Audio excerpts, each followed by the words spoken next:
Oi, leitores ouvintes, sejam bem-vindos novamente de volta ao canal. Se você já é de casa, fique super à vontade nessa leitura. Já pegou a água?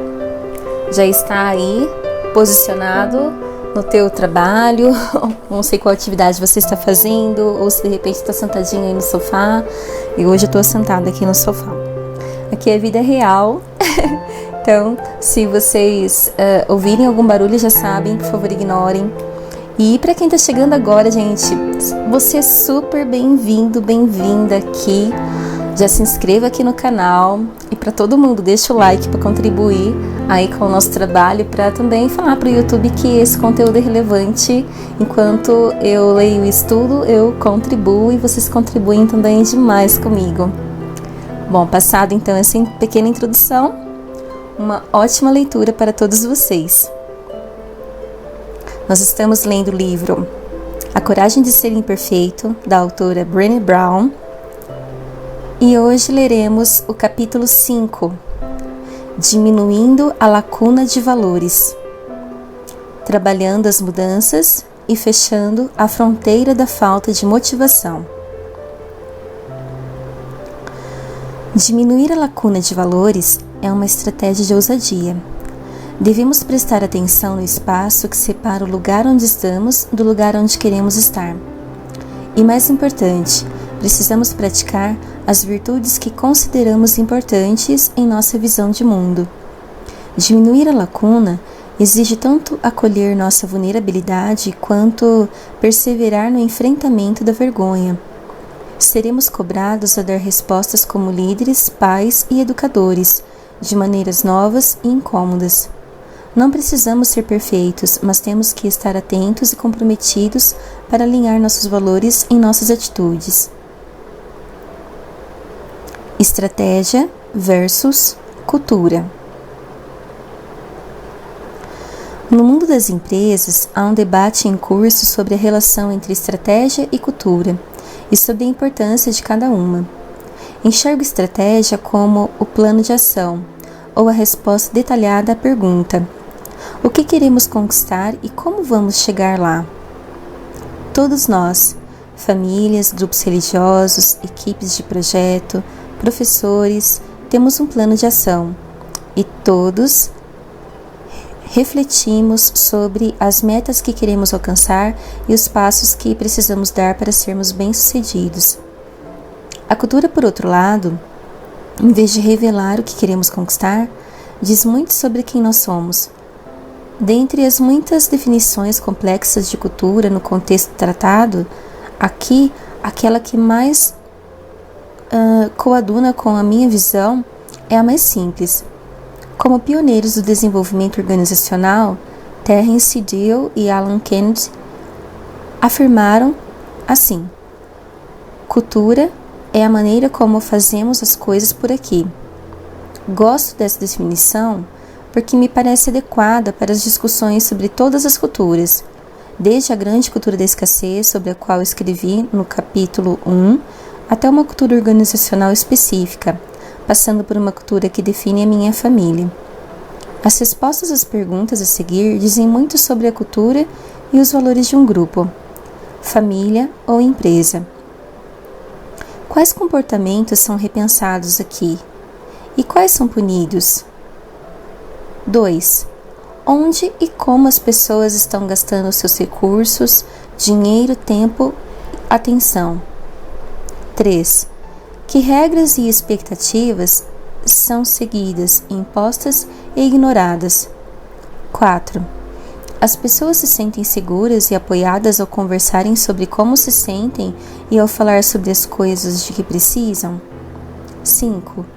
Quais são os tabus? Quem costuma defini-los? 6. Que histórias são lendas e que valores elas disseminam? 7. O que acontece quando alguém falha? Decepciona ou comete um erro? 8. Como a vulnerabilidade, a incerteza, o risco e a exposição emocional é percebida? 9. Em que medida a vergonha e a culpa são predominantes e como elas aparecem? 10. Qual é a tolerância, coletiva para a inovação. O desconforto de aprender, tentar coisas novas e dar a receber feedback é normal ou há uma grande valorização do status quo? Como alguém que estuda a cultura como um todo, acredito que a força dessas questões está em sua capacidade de lançar luz sobre as áreas mais escuras de nossa vida. Isolamento, desânimo e luta por valorização. As questões não apenas nos ajudam a compreender a cultura, mas trazem à tona as discrepâncias entre o que falamos e o que fazemos, ou entre as virtudes que defendemos e as que praticamos. Meu amigo Charles Keeley usa o termo virtudes desejadas para descrever a lista enganosa de virtudes e valores em que se baseiam nossas melhores intenções.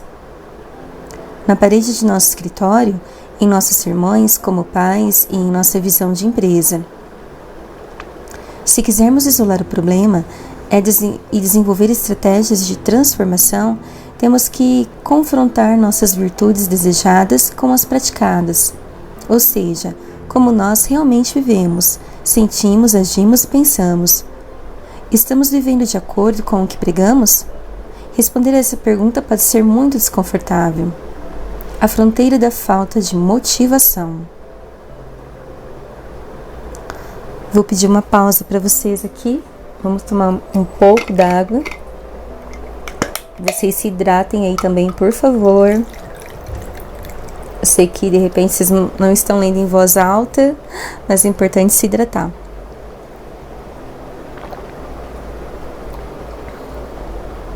Eu tenho tomado bastante água, gente, porque é um desafio para mim. Apesar do calor que faz na minha cidade, mas eu sinto que eu preciso tomar mais água e às vezes eu não sinto tanta falta assim. Então por isso que eu sempre... Mas lendo, né? A gente precisa tomar mesmo.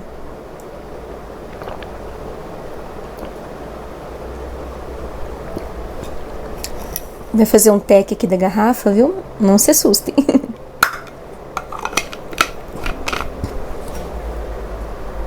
Pronto. Obrigada pela pausa. Vamos voltar ao título aqui. A fronteira da falta de motivação. A falta de motivação é um tema subjacente à maioria dos problemas que vejo em famílias, escolas, comunidades e organizações, e ele assume muitas formas, incluindo algumas que discutimos no capítulo 4. Nós nos desligamos, deixamos de nos envolver com as coisas para nos proteger da vulnerabilidade, da vergonha e da sensação de nos acharmos perdidos e sem objetivos. Também fazemos isso quando percebemos que as pessoas que nos lideram, os chefes, os professores, o diretor, o clérigo, os pais, os políticos, etc., não estão cumprindo o contrato social estabelecido. A política é um grande exemplo de descumprimento do contrato social. Políticos de todos os partidos fazem leis que eles não são obrigados a cumprir, ou que não os afetam, e adotam comportamentos que levariam quase todos nós à demissão, ao divórcio ou à prisão. Eles representam valores que raramente aparecem em seu comportamento, e assisti-los culpar e envergonhar uns aos outros é constrangedor para nós. Eles não estão cumprindo a sua parte no contrato social, e as estatísticas sobre o comparecimento dos eleitores às urnas e votos brancos ou nulos mostram que estamos bastante desanimados com essa situação. Temos outro exemplo disso nas comunidades religiosas. Primeiro, a falta de motivação nessa área é geralmente consequência de os líderes não estarem vivendo de acordo com as virtudes que pregam. Segundo, em um mundo cheio de incertezas, ficamos ansiosos por algo absoluto. É a reação humana para o medo. Quando os líderes religiosos utilizam nosso medo e a necessidade de mais certeza, retirando a vulnerabilidade da espiritualidade e transformando a fé numa cartilha de regras e consequências, em vez de nos ensinarem a enfrentar o desconhecido e abraçar o mistério. Todo conceito de fé perde o sentido. Fé menos vulnerabilidade é igual a política, ou ainda pior, a fanatismo. O verdadeiro comprometimento espiritual não é construído sobre a submissão, mas é produto do amor, da aceitação e da vulnerabilidade.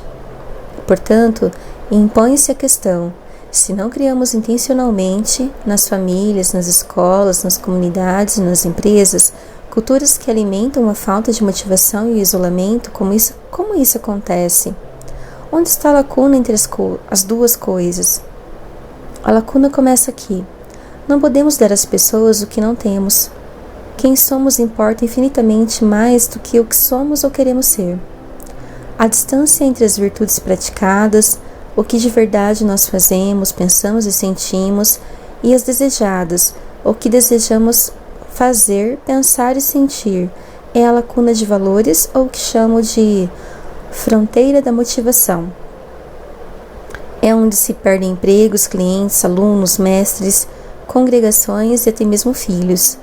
Podemos dar passos largos, saltar sobre as grandes lacunas de valores que enfrentamos em casa, no trabalho e na escola, mas em algum ponto da jornada, quando essas fronteiras chegam a um grau intolerável, nós ficamos perdidos. Essa é a razão por que as sociedades desumanizadas produzem os mais altos níveis de desmotivação. Elas criam lacunas de valores com os quais seres humanos reais não conseguem lidar. Vamos dar uma olhada em alguns temas comuns que surgem no contexto das famílias. Em cada um dos casos, há uma lacuna significativa entre as virtudes praticadas e as desejadas, formando-se essa perigosa fronteira da falta de motivação. Virtudes desejadas, honestidade e integridade. Virtudes praticadas, arrumar desculpas e deixar rolar. A mãe está sempre dizendo aos seus filhos que honestidade e integridade são importantes e que colar na escola não é um comportamento tolerado. Um dia, quando eles entram no carro depois de uma compra demorada no supermercado, a mãe descobre que a moça no caixa não registrou as latas de refrigerante que estavam no fundo do carrinho. Em vez de voltar ao mercado, ela dá de ombros e diz: "O erro não foi meu. Eles estão tendo lucro de qualquer maneira." 2. Virtudes desejadas: respeito e responsabilidade. Virtudes praticadas: é melhor fazer da maneira mais rápida e fácil. O pai está sempre falando em casa sobre a importância do respeito e da responsabilidade, mas quando Bob quebra de propósito um novo brinquedo de Sammy, está ocupado demais com seu BlackBerry para se sentar com os dois irmãos e ensinar a eles como cuidar das coisas do outro. Em vez de mandar Bob pedir desculpas e fazer as pazes com o irmão, ele dá de ombros e pensa: garotos são assim mesmo, e manda os dois irem para o quarto. 3. Virtudes desejadas: gratidão e respeito. Virtudes praticadas: zombaria, desvalorização e desrespeito. A mãe e o pai se sentem desvalorizados e estão cansados das demonstrações de falta de respeito dos filhos, mas o casal grita um com o outro e se irrita com xingamentos. Ninguém na casa diz por favor ou obrigado, incluindo os pais. A mãe e o pai praticam a humilhação entre si e com os filhos também, e provocam todos os membros da família a ponto de fazê-los chorar. O problema é que os pais estão querendo incutir padrões de comportamento, sentimentos e pensamentos que seus filhos nunca tiveram como modelo. 4. Virtude desejada: impor limites.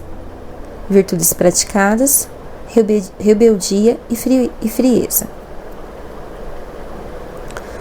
Julia tem 17 anos e seu irmão mais novo, Austin, 14. Os pais deles adotam uma política de tolerância zero para cigarro, bebidas alcoólicas e drogas. Infelizmente, isso não está funcionando. Os dois filhos já foram pegos fumando, e Julia foi suspensa do colégio porque a professora encontrou vodka em sua garrafa de água. Julia olha para os pais com raiva e diz: "Vocês são uns hipócritas. E aquelas festinhas regadas a álcool que vocês frequentavam na época do colégio? E quando mamãe foi presa?" Vocês acharam graça quando nos contaram isso? Até fotografias nos mostraram. Agora vamos dar uma olhada no poder das virtudes alinhadas. 1. Virtudes desejadas e praticadas. Vínculo emocional e sentimentos respeitosos. A mãe e o pai tentaram incutir na família uma ética de preocupação com os sentimentos. Certa noite, Hunter chega visivelmente preocupado do seu treino de basquete. O segundo ano da faculdade tem sido difícil e o técnico de basquete está pegando no seu pé. Ele joga a mochila no chão da cozinha e corre para o andar de cima da casa. A mãe e o pai estão na cozinha, cuidando do jantar, mas reparam na atitude de Hunter. O pai desliga o fogão. A mãe comunica ao filho mais novo que eles estão indo conversar com Hunter e pede a ele que lhes dê esse tempo a sós. O casal sobe e se senta na beira da cama do filho. Sua mãe e eu sabemos que as últimas semanas têm sido bem difíceis, diz o pai. Não sabemos como você se sente, mas desejamos saber. Esse período também foi difícil nas nossas vidas e queremos estar ao seu lado nisso. Este foi um grande exemplo de como diminuir a lacuna de valores e fortalecer o vínculo. Na entrevista, o pai me contou que isso fez todos eles se sentirem muito vulneráveis e que chegaram até a chorar. Ele diz que compartilhar as próprias dificuldades da juventude com o filho realmente melhorou o relacionamento entre eles. Quero enfatizar que esses exemplos não são ficção. Eles foram citados em minha pesquisa. Sei que não podemos ser modelos perfeitos o tempo todo, mas quando nossas virtudes praticadas estão frequentemente em conflito com as expectativas da cultura que nos cerca, o descomprometimento é inevitável. Se a mãe está exausta depois de uma compra no mercado e vai embora sem pagar uma vez, pode até não ser um grande problema. Porém, se o eu vou embora assim mesmo porque o erro não foi meu se tornar uma regra, ela vai precisar exibilizar suas expectativas em relação às transgressões dos filhos. Se ela liga o carro e vai embora sem pagar, mas logo depois se senta com os filhos e diz com sinceridade: eu deveria ter voltado e pagado pelo refrigerante, mesmo que o erro não tenha sido meu. Mais tarde vou voltar lá. Isso é incrivelmente forte. A lição aqui é permitido ser imperfeito e cometer erros nessa casa, mas eu quero viver de acordo com meus valores. Precisamos agir corretamente sempre que pudermos. O exemplo sobre a vodka no lugar da água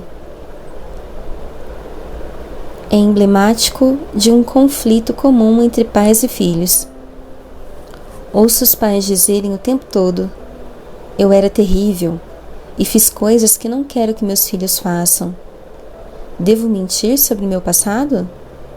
Como uma pessoa que também já aprontou das suas, não acho que a questão seja mentir ou não.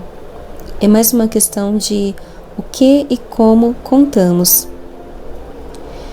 Primeiro, nem tudo o que nós fazemos ou fizemos é da conta de nossos filhos. Da mesma forma que quando eles virarem adultos, nem tudo o que eles fizerem será da nossa conta. Portanto, devemos examinar a motivação para contar determinada história e deixar que o que estamos tentando ensinar aos filhos governe essa decisão. Segundo, ter uma conversa sincera com os filhos sobre drogas e bebida alcoólica e falar das experiências que tivemos com isso pode ser útil. Mas classificar o que vivemos como algo muito descolado, ressaltando a importância de ser rebelde, pode estar em desacordo com os valores que desejamos que nossos filhos adotem. Como demonstram esses exemplos de virtudes desejadas versus virtudes praticadas, se quisermos nos reconectar e retomar o vínculo com o outro, precisamos diminuir a lacuna de valores. Diminuir a lacuna de valores é uma estratégia de ousadia. Devemos prestar atenção no espaço, que separa o lugar onde estamos do lugar onde queremos estar. E mais importante, Precisamos praticar as virtudes que consideramos importantes em nossa visão de mundo. Diminuir a lacuna exige tanto acolher nossa vulnerabilidade quanto perseverar no enfrentamento da vergonha. Seremos cobrados a dar respostas como líderes, pais e educadores, de maneiras novas e incômodas. Não precisamos ser perfeitos, mas temos que estar atentos e comprometidos para alinhar nossos valores com nossas atitudes. E devemos estar preparados. Os gremlins vão agir com força máxima, pois eles gostam de atacar exatamente quando se está a um passo de pisar na arena, ficar vulnerável e assumir alguns riscos. Nos próximos 2 capítulos, vou utilizar os conceitos que introduzi aqui sobre como se arriscar corretamente e dizer o que é preciso fazer para promover o comprometimento e transformar a maneira como agimos no papel de pais, educadores e líderes. As 3 perguntas a seguir irão guiar estes capítulos. 1. Como a cultura da escassez influencia as escolas, as empresas e as famílias? 2. Como reconhecemos e combatemos a vergonha no trabalho, na escola e em casa? 3. Como podemos diminuir a lacuna de valores e viver com ousadia nas escolas, nas empresas e nas famílias?